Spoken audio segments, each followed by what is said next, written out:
And I know that, we stand between you and a very nice reception from Carolinas.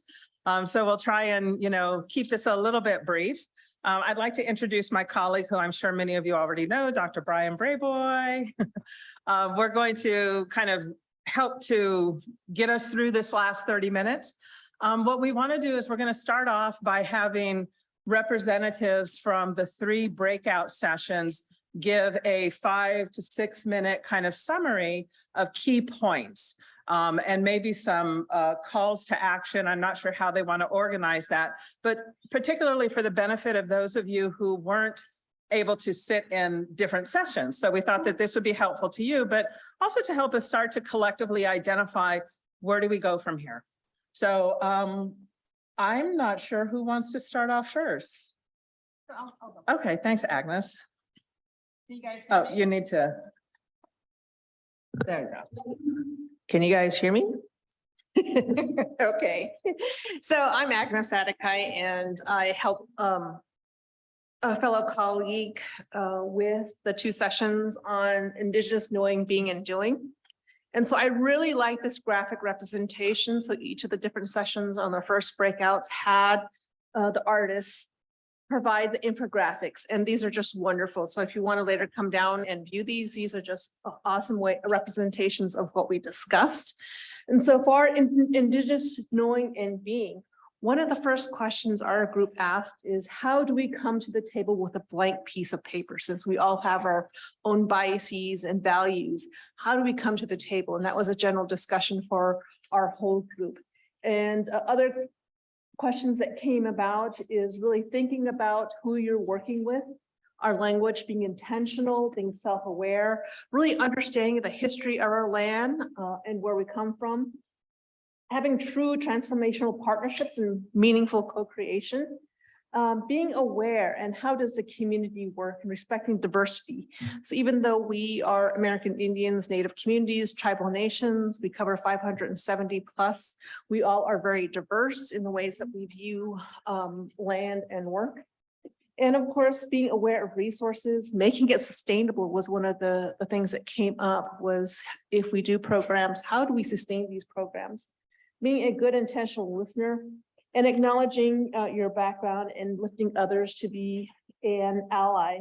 So real communication, don't wait until the deadline, and really acknowledge and advocate for community engagement and being able to pivot. So these are just some of the general ideas that we talked about of being a good relative. And I told the group, being a good relative is really not being that cousin that stays forever and wrecks your whole life, but being a good relative, the person that comes and helps you with food and brings food, helps you and asks you what your needs are. So just think of that last, think of your cousin that's not being a good relative. Think of how best you can help your family out. That's being a good relative. So that's all we had in our session. So I'll leave it to Christina. Thank you. I'm Christina O'Day, and I was with the Missing and Murdered Indigenous Peoples breakout session. So again, too, the graphic visualization is beautiful and captured a lot of what we spoke to. We overall spoke to the importance of working across transdisciplinary, multi-level, really working to communicate and build those collaborations and networks in our various fields from a strength-based perspective, drawing on our, being a good relative and listening and the patience of building those good relationships. And again, being able to come from that strength-based, culturally grounded perspective.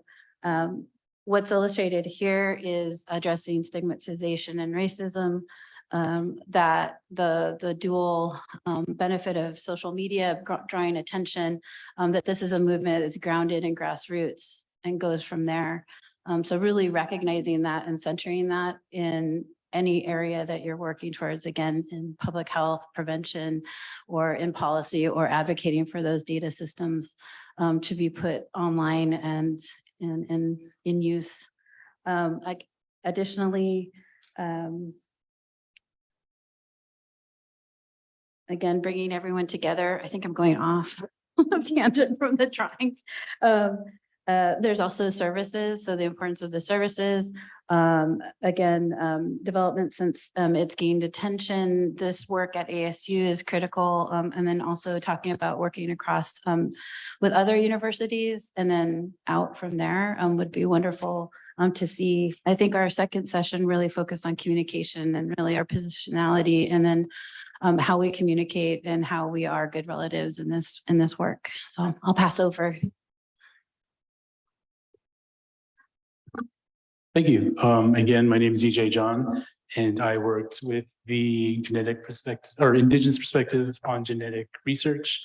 However, we kind of expanded that just to all research in general, not just genetic, but we kind of talked about what genetic research what are the reactions to it? What are people's initial thoughts on it? And there were a lot of comments about how it's something that's significant, it's something that's sensitive, and how communities really need to just take really special considerations and time to work with whatever that potential research might be. But in this process, we all serve different roles. And some of us are the researchers, some of us might be doing the on-the-ground work with the researchers, some of us might be working in the tribal government decision-making system, but we all have kind of a part to play in it. And so as there's genetic research going on in tribal communities, a lot of us are just trying to find a balance to weigh what the outcomes of that research is going to be with the interests of our community, and to make sure that everything goes according to what we want to get out of the research, number one, well, part of it, but number one is to really make sure that the tribe and the community best interests are served. So out of that conversation, we get these ideas here on the infographic, things about like having tribally driven research, making sure that the tribes and communities set that agenda and set those conversations to make sure that they're a part of it from the start, to make sure that they set the rules and that they dictate where that goes. And then we also talked about how we approach these conversations when there's this outreach and engagement to tribes, as well as just even as researchers, people doing the work ourselves. Some of us, those of us who are Indigenous doing this work, there is a tension there where part of us wants to get the research done. We want to find the information, but part of us, we're members of that community, or we know what people in that community are coming from.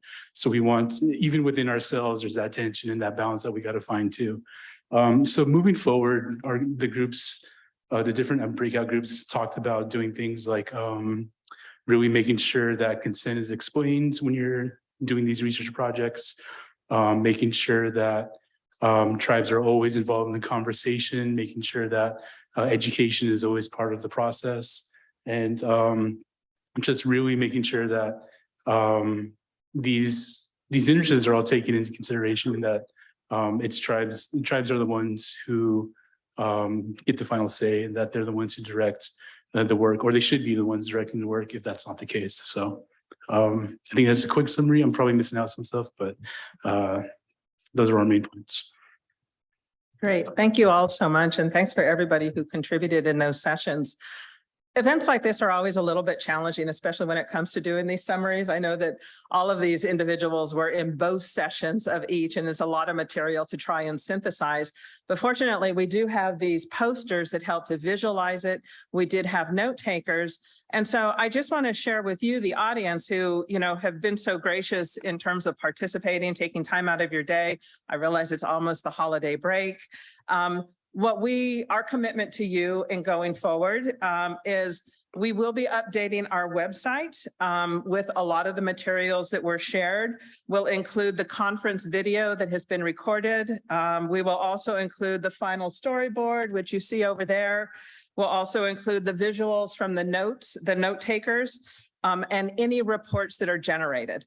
We do ask for a little bit of patience. Like many of you, we're trying to kind of get out of town to enjoy the holidays with our families and friends. And so I won't commit to when that will be, but we do have everybody's emails and contact information. And so you will be messaged probably sometime after the first of the year to let you know. Oh yeah, here it is on, on my handy notes here. We will email in mid-January to all participants, also asking for your input for this conference moving forward. Perhaps some of you have been participating in this since the early days. I believe this is our 6th annual. It has certainly evolved, and we're hoping that will continue to evolve. And the directions that it moves and grows in will really be dependent in large part in terms of the feedback that we get. We hope that this was a useful, informative, inspirational afternoon. I know we ran behind schedule. We didn't have as much time for networking. We're already beginning to think about maybe where we'll try and create space for that next year. But we really, truly do appreciate your input, because moving this work forward is really largely dependent upon, one, the commitment, but also the contribution from so many. And this is not just researchers, but this is community members. These are students. These are just interested individuals to really kind of move the needle in the direction that I think many of us would like to see this go. It's really going to take the work of all of us. And I think what I really appreciated about the summaries is they're difficult to do, in part because there is no easy answer. But in terms of working through and really trying to kind of think about, maybe there's multiple solutions. It really needs multiple voices and multiple perspectives. So again, I thank all of you. Look for that email in mid-January. And then I do want to take maybe a couple minutes if people have comments or questions. If you could just kind of shout it out. We're kind of running a little bit behind time, but any comments or questions from folks that are here this afternoon? My eye is blinded by that light up there. I should have worn my sunglasses. No? Okay. Oh, yes, Agnes. Someone had asked about the recommendations. Where do they go? What are they? Oh, right. So what we're hoping, the recommendations that you all make, and we will, this will be a solicitation to you in that email, is we will ask for additional recommendations. We're hoping that this will not only seed the content for next year's discussion, but hopefully kind of provide us information that could be included in the report and help us to continue and broaden these conversations. So you know, the tendency, of course, is always to write a report, but we really want this to be kind of a living, inspirational piece. So we will, in these coming months, be thinking through how best to kind of engage with all of you, how best to use that information. But we very much do want your recommendations and your voice in all of the work that we're doing here. So with that, we're about to conclude today's programming, but I would like to invite my colleague Brian Brayboy up to share some information. Thank you. Thanks, Angela. And thank you all for sticking with us. I know that I stand between you and Carolinas. That's not good. So just a few things, as mentioned earlier, this is our 6th year of doing this, and I want to recognize a few people who have been at all of these. She doesn't know I'm going to say this, but Faye Farmer, if you'll just sort of stand up and say hello. Faye is a director in Knowledge Enterprise, who is one of the things I love about Faye is that she just quietly does work at a level of competence. It's always a little bit stunning to me. She is an incredible champion of this project, and you wouldn't know it because she's about getting the work done. And Jacob and I and the team are just so grateful for Faye keeping us on track, but also keeping us at top of mind with when funding opportunities come in. And a lot of the magic that happens in the research space at ASU happens because of people like Faye broadly, but Faye specifically. So thank you for being you, Faye. And then other two folks who have been with Jacob and me the entire time are Annabelle Bowen and Sami Josfitma. Will you all come up from around the table and come over here? I want to introduce you to people properly. Keep coming. Come stand next to me. So along with Faye, Annabelle and Sami are just these really quiet people that make this conference happen. They make the Office of American Indian initiatives that Jacob and I lead function in ways they often don't get the credit they deserve. And part of what we thought was important was to make sure that they have credit and recognition as the originators of this. And so from now forward, we are naming the poster prize winner, the Annabelle Bowen and Sami Josfitma poster award winner. So, and I'm not kidding. Here's what it looks like in print. So you all can, your names are here. So thank you for this. So we're gonna give this to the winner. You all are gonna give this to the winner, because they want to be seen with a celebrity like y'all. So I'm really happy to announce, we are really happy to announce that the winner of the poster this year is a double major of sociology and political science in the College of Liberal Arts and Sciences. So Lynette Habrick, I think you're here. Please come get your.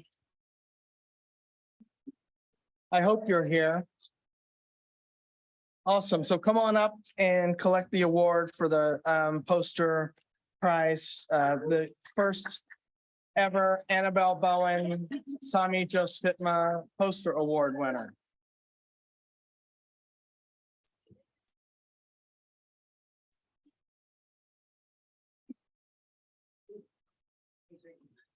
Oh, and I'd be remiss to not say that there's $500 that goes along with this. And I'm free all next week for lunch. No, I'm just kidding. Okay. Congratulations. And congratulations, Annabelle and Sami. With all sincerity, from Faye, from Jacob, from myself, we are so grateful for what you all do for us. We want to thank the panelists who always give so freely of their time and their expertise. You've just seen it all day. Folks show up. This is a hard time of the year to get away. We all have lots of things happening in our lives all the time. It seems amplified in this time of year especially. So thank you all for doing that. And then thanks to the attendees for coming. We continue to be grateful and pleasantly surprised and just completely humbled that you all show up and help us try to do the work that we're doing to serve tribal communities and nations better. And we need you as partners, as guides, as stewards in this work. And it is not a singular institution thing. It is an every institution thing. And you can see that in the planning committee. You can see it in the reporting out. So thank you all. Enjoy dinner and the reception.